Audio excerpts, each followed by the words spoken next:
Bullet train को bullet train कहते क्यों हैं? एक्चुअली जो ये वर्ड है जापानीज वर्ड डेंगन रेशा से लिया गया है, जिसका लिटरल मीनिंग होता है बुलेट लाइक शेप। इस वर्ड का यूज पहली बार 1939 में किया गया था, जब जापान की शिनकानसेन ट्रेन प्लानिंग फेज में थी। ये वही शिनकानसेन ट्रेन है जिसे हम जापान की बुलेट ट्रेन के नाम से जानते हैं। हालांकि जापान में इस बुलेट ट्रेन वर्ड का इजाद हुआ, मगर उसे अब वहाँ यूज नहीं किया जाता है। लेकिन बुलेट ट्रेन का कॉन्सेप्ट जापान ने ही क्यों सोचा? कोई और भी तो कंट्री हो सकती थी। आइए जानते हैं उसके बारे में भी। जापान एक आइलैंड कंट्री है। वर्ल्ड पर्सपेक्टिव में अगर हम बात करेंगे तो ये वर्ल्ड की 4th लार्जेस्ट आइलैंड कंट्री है और एशिया पर्सपेक्टिव में ये ईस्ट एशिया की लार्जेस्ट कंट्री है। अगर आप इसका मैप ध्यान से देखेंगे तो एक लॉन्ग स्किनी कंट्री दिखती है जिसका 73% माउंटेनियस है। जापान में स्पेसिफिकली सेंटर रीजन में हाई माउंटेन्स है। इसी कारण से जापान की जो पॉपुलेशन है वो कोस्टल एरिया में रहती है। शायद इसी कारण से जापान का जितना भी ट्रेड है वो सी के थ्रू किया जाता है। अब एयरवेज डेवलप होने के साथ साथ मुश्किलें आसान तो हुई, मगर कुछ और मुश्किलें भी बढ़ने लग गई। जैसे कि रनवेज के लिए आपको फ्लैट लैंड चाहिए होता है, जिसमें जापान में बहुत ज़्यादा कमी है। तो इसके लिए जापान ने क्या किया, 747 जो बिग एयरक्राफ्ट होते हैं उसका यूज़ करना शुरू कर दिया, ताकि फ्लाइट में ज़्यादा लोग आ सकें और ज़्यादा लोगों को कैटर किया जा सके। सी हो गया, एयरवे हो गया। अब बात आती है रेलवेज की। अब रेलवे जैसे जैसे डेवलप करता गया, जापान की इकोनॉमिक ग्रोथ होती गई, तो रेलवेज की डिमांड और बढ़ती गई। मगर उसमें एक मेजर चैलेंज था टाइम का। 1960 में टोकाइडो मेल लाइन जो ओसाका को टोक्यो से कनेक्ट करती थी, अपनी चरम सीमा पे थी। उसके ऊपर फ्रेट ट्रेन्स और लोकल पैसेंजर ट्रेन्स का इंटरवेंशन ज्यादा टाइम लगाता था। इन सभी रीजंस के बीच में एक और रीजन था, वो था ओलंपिक गेम्स। 1964 में जापान में पहली बार ओलंपिक गेम्स होने वाले थे और जापान को ये ट्रेन उससे पहले चलानी थी। प्रेस्टीज इशू जो था। खैर, जापान ने ओलंपिक गेम शुरू होने से सिर्फ 9 दिन पहले इस ट्रेन को इनॉग्रेट किया। क्या आपको पता है जापान की बुलेट ट्रेन को शिनकानसेन ट्रेन क्यों कहते हैं? जापान की इकोनॉमिक ग्रोथ, ओलंपिक गेम्स और ज्योग्राफी को देखते हुए जापान को एक चेंज रिक्वायर्ड था। तो इसके लिए इन्होंने एक नई स्टैंडर्ड गेज का डेवलप किया और ये standard gauge high speed trains के लिए डेडिकेटेड था, जिसे शिनकानसेन कहा गया। ये जो वर्ड है शिनकानसेन, जापानीज में इसका मतलब होता है न्यू मेन लाइन। तब से इसको शिनकानसेन ट्रेन कहा जाने लगा। 1959 में जब इस ट्रेन का कॉन्सेप्ट रेडी हो रहा था, तब इसे the dream super limited express भी कहा गया। आपको ये जान के हैरानी होगी कि 1964 में ही इसकी ट्रैक लेंथ 515 किलोमीटर थी, जो आज बढ़कर लगभग 2500 के करीब हो गई है। अगर हम embassy of Japan in UK की वेबसाइट की माने तो आज तक शिनकानसेन ट्रेन में 10 बिलियन से ज्यादा पैसेंजर ट्रेवल कर चुके हैं, और वो भी 0% फर्टिलिटी के साथ। ये रिकॉर्ड आज तक ब्रेक नहीं हुआ है, तब भी नहीं जब 2011 में सुनामी आया था। अब जापान जैसी कंट्री जो रिंग ऑफ फायर के इतना पास है और जहां पर अर्थक्वेक या नेचुरल कैलामिटी का आना कोई बड़ी बात नहीं है, वहां पर इन्होंने अपने सिस्टम में सेफ्टी को इंटीग्रेट किया। कोई एग्जांपल दूं तो इन्होंने अपने सिस्टम में अर्ली अर्थक्वेक डिटेक्शन का यूज किया है। जैसे ही अर्थक्वेक आने वाला होता है तो इसकी इंफॉर्मेशन ये कंट्रोल सेंटर को देते हैं, ताकि ट्रेन को टाइम आने पे रोका जा सके। ऐसे बहुत सारे फीचर्स हैं, सेफ्टी फीचर्स हैं, जो इन्होंने अपने सिस्टम में, अपनी ट्रेन्स में इंटीग्रेट किए हैं, जिससे इसे सेफ बनाया जाता है। एक और चीज जो ध्यान देने वाली है वो ये है कि जापान की शिनकानसेन ट्रेन में अवेलेबिलिटी और फ्रिक्वेंसी बहुत अच्छी है। इस बात का अंदाजा आप इस बात से लगा सकते हैं कि एक ट्रिप के अंदर इनका एवरेज जो डिले है वो लेस देन 1 मिनट है। हम इसको अगर कंक्लूड करें तो जापान ने highest standard of safety and reliability का यूज किया है। अगर हम शिनकानसेन ट्रेन की सीरीज की बात करें तो ये सीरीज 0 से शुरू होती है। जब मैं आपको सीरीज कह रहा हूं तो इसका मतलब है मॉडल्स। अगर आप जापान शिनकानसेन ट्रेन की वेबसाइट चेक करेंगे तो आपको इसमें 20 से ज़्यादा मॉडल्स अवेलेबल मिल जाएंगे। इसमें मेन है 800 सीरीज, जिसे 2005 में लॉरियल प्राइज मिला था। शिनकानसेन ट्रेन अब बुलेट की तरह लगती क्यों नहीं है? इसका कारण है सोनिक बूम। अगर आपने पहले की बुलेट ट्रेन देखी होंगी तो उनका शेप वो एक बुलेट की तरह था। ओपन एनवायरनमेंट में ये हवा को आसानी से काटती थी, मगर जब भी ये ट्रेन टनल में एंटर करने वाली होती थी तो इसके आगे की हवा जल्दी से नहीं हटती थी, बल्कि कंप्रेस होकर ट्रेन से आगे टनल में घुस जाती थी, जिसके कारण एक सोनिक बूम क्रिएट होता था और पैसेंजर्स को एक कान में अलग तरह का प्रेशर फील होता था, जो बड़ा अनकंफर्टेबल था। अब जैसे जैसे ट्रेन टनल में आगे बढ़ती थी, कन्फाइंड स्पेस और ट्रेन की शेप के कारण टनल में हवा अच्छे से नहीं फ्लो करती थी। अब जब भी ये ट्रेन एग्जिट करती थी तो एक आवाज़ आती थी जो कई किलोमीटर तक सुनाई देती थी, जिसे सोनिक बूम नॉइस भी कहा जाता है। इसी कारण से ट्रेन की शेप में बदलाव किया गया और यही कारण है कि आज की शिनकानसेन ट्रेन बुलेट ट्रेन की तरह नहीं दिखती।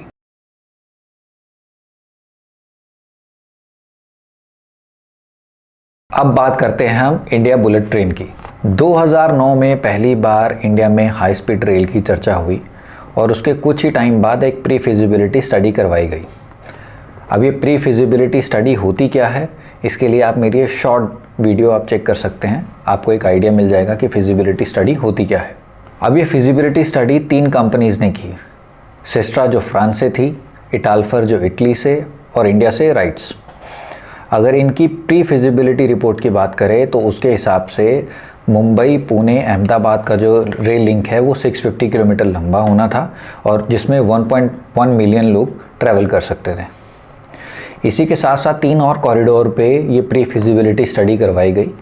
पहला दिल्ली, लखनऊ, पटना, दूसरा हावड़ा से हल्दिया, तीसरा हैदराबाद से चेन्नई। उस समय वर्ल्ड की सारी टॉप क्लास कंपनीज़ ने इंडिया को अप्रोच किया और इंडिया ने एक स्टेटमेंट जारी किया कि हम जापानीज़ और बहुत सारी यूरोपियन कंपनीज़ के टच में हैं ताकि इस टेक्नोलॉजी को इंडिया में डेवलप किया जा सके। 2012 के आसपास national high speed rail authority को बनाने के लिए ड्राफ्ट बिल रेडी हो चुका था और 2013 में तब के इंडिया के प्राइम मिनिस्टर ने अपनी जापान के विज़िट में ये डिक्लेयर किया था कि जापान और इंडिया मिलकर एक जॉइंट फिजिबिलिटी रिपोर्ट तैयार करेंगे। अब मैं आपको यहाँ ये बता दूँ कि जितने भी टेक्निकल एस्पेक्ट्स थे वो जापान के थे, क्योंकि ये प्रोजेक्ट दोनों कंट्रीज़ के द्वारा फंडेड था, जापान और इंडिया, इसीलिए इसको जॉइंट फिजिबिलिटी रिपोर्ट कहा गया था। 2015 में इस जॉइंट रिपोर्ट को जीका ने सबमिट किया।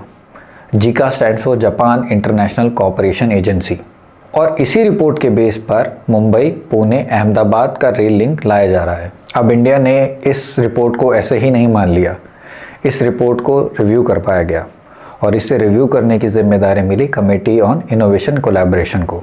इस कमेटी ने इस रिपोर्ट के सारे फाइनेंशियल और टेक्निकल एस्पेक्ट्स को चेक किया और इस कमेटी ने इस बात को भी चेक किया कि बहुत सारी हाई स्पीड टेक्नोलॉजी होते हुए भी जापान की शिंकानसेन ट्रेन टेक्नोलॉजी को ही क्यों प्रपोज किया। और फाइनली 2015 में कैबिनेट ने इस कमेटी की रिकमेंडेशंस को रखते हुए हाई स्पीड रेल को मंजूरी दे दी। अब 2015 में जब जापान के पीएम इंडिया आए थे तो उन्होंने इंडिया पीएम और जापान पीएम दोनों ने मिलके एक मेमोरेंडम साइन किया जिसके हिसाब से एक नई एंटिटी बनानी थी इस हाई स्पीड रेल के लिए।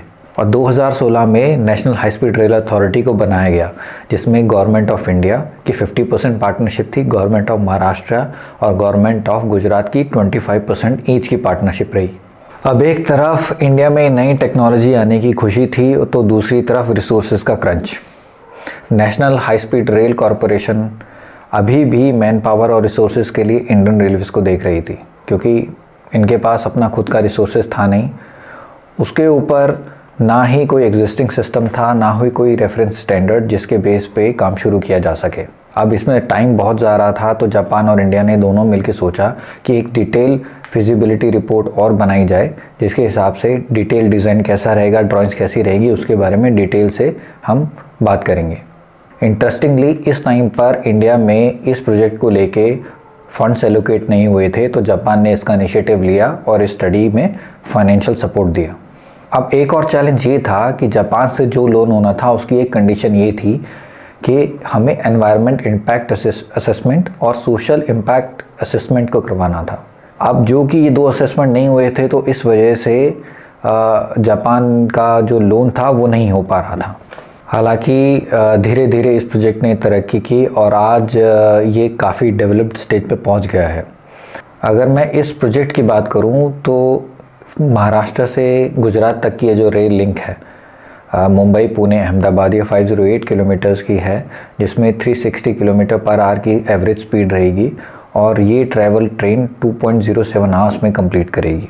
अब जैसा मैंने पहले बताया कि इंडिया के पास ना तो कोई रेफरेंस सिस्टम था, ना कोई प्रीवियस प्रोजेक्ट जिसके बेस पे कंस्ट्रक्शन शुरू की जा सके, तो जापान ने अपनी शिनकानसेन ट्रेन टेक्नोलॉजी का यूज़ किया। इंडिया जापान के ऊपर ही डिपेंड था अपने स्टैंडर्ड और लेसन लर्न के लिए। इस वजह से जापान ने भी पूरी एहतियात बरती और 2 लेवल रिव्यू करने के बाद ही इंडिया को डिज़ाइन और ड्राइंग सौंपी और इंडिया की तरफ से जितने भी IITs हैं उन्होंने अपना पूरा कंट्रीब्यूशन दिया। अब हम बात करते हैं बुलेट ट्रेन्स की। बुलेट ट्रेन कैसे होने वाली है और उसके क्या क्या फीचर्स हो सकते हैं। इस कॉरिडोर के लिए ट्रेन जापान से लाई जा रही हैं। इसमें 3 क्लासेस होंगी, स्टैंडर्ड, बिजनेस और ग्रैंड क्लास। पहले 24 ट्रेन्स के साथ शुरुआत की जाएगी और जिसमें से पहली 6 ट्रेन को इंडिया में ही असेंबल किया जाएगा। इस ट्रेन की जो टोटल लेंथ होगी वो 255 मीटर्स होगी और इसमें 10 कार्स होंगी। इस ट्रेन्स में जितने भी पार्ट्स लगे हुए हैं वो हाईली रिलायबल है, शायद इसी कारण से उसकी इंडिया में अवेलेबिलिटी बहुत ही कम है। अब बात करते हैं पैसेंजर कंफर्ट की। आपको कंफर्ट देने के लिए ऐसा डिज़ाइन में क्या किया गया है कि आपको एक फ्लॉलेस जर्नी मिले। ऐसा नहीं है कि जैसे ही स्पीड बढ़ती है तो आपको ज़्यादा कंफर्ट मिलेगा, बल्कि इसका अपोजिट होता है। जैसे ही ट्रेन की स्पीड बढ़ती रहती है आपको हाई वाइब्रेशंस मिलते हैं, जिससे अंदर जो बैठे पैसेंजर्स होते हैं उनको डिस्कम्फर्ट होता है। तो इसके लिए बेटर सस्पेंशन मैकेनिज्म और डैम्पर कंट्रोल सिस्टम का यूज़ किया गया है। इसके साथ साथ एंटी वाइब्रेशन सिस्टम भी इस ट्रेन में लगाया गया है ताकि वाइब्रेशंस को कंट्रोल में रखा जा सके। जैसे ही वाइब्रेशन हाई लेवल पे पहुंचे तो एंटी वाइब्रेशन मैकेनिज्म एक्टिवेट होता है, जिससे कंफर्ट लेवल पूरा किया जाता है। अब बात करते हैं नॉइस और एयर प्रेशर। एयर प्रेशर के बारे में मैं आपको पहले ही बता चुका हूँ। इस ट्रेन की जो बॉडी है वो होलो डबल स्किन स्ट्रक्चर है और इसकी बॉडी को एयर टाइट किया गया है ताकि बाहर का जो नॉइस है और प्रेशर है वो अंदर तक ना आ सके। ट्रेन में नॉइस बेसिकली मेजर जो नॉइस है वो आती है अंडर फ्रेम से, यानी कि ट्रेन के नीचे से, क्योंकि बहुत सारे टेक्निकल सिस्टम ट्रेन के नीचे ही लगे होते हैं। तो ट्रेन का जो फ्लोर है उसको नॉइस एब्जॉर्बेंट मटेरियल के साथ इंटीग्रेट करके लगाया गया है ताकि नॉइस जितनी कम हो सके उतनी की जा सके। अगर मैं अदर बेनिफिट्स की बात करूं तो इस ट्रेन में एक्स्ट्रा लेग रूम दिया गया है 1040 mm। लगभग जो दूसरी आपको मॉडर्न ट्रेन दिखेगी उसमें 950 के अराउंड आपको लेग रूम मिलता है, बट इसमें 1040 mm का आपको लेग रूम मिलेगा। आपको इसमें ओवरहेड लगेज रैक्स मिलेंगे और जो बिज़नेस क्लास सीट रहेंगी उसमें एक आपको सेपरेट लगेज रैक भी मिलेगा। हम बुलेट ट्रेन की बात कर रहे हैं और वाईफाई कनेक्टिविटी ना हो, ऐसा हो ही नहीं सकता। आपको through out seamless wifi connectivity मिलने वाली है। जो टॉयलेट में फ्लश रहने वाले हैं वो एयर प्लस वाटर टाइप रहने वाले हैं, जैसा हम एयरलाइंस में देखते हैं। अब हम बात करते हैं पैसेंजर सेफ्टी की।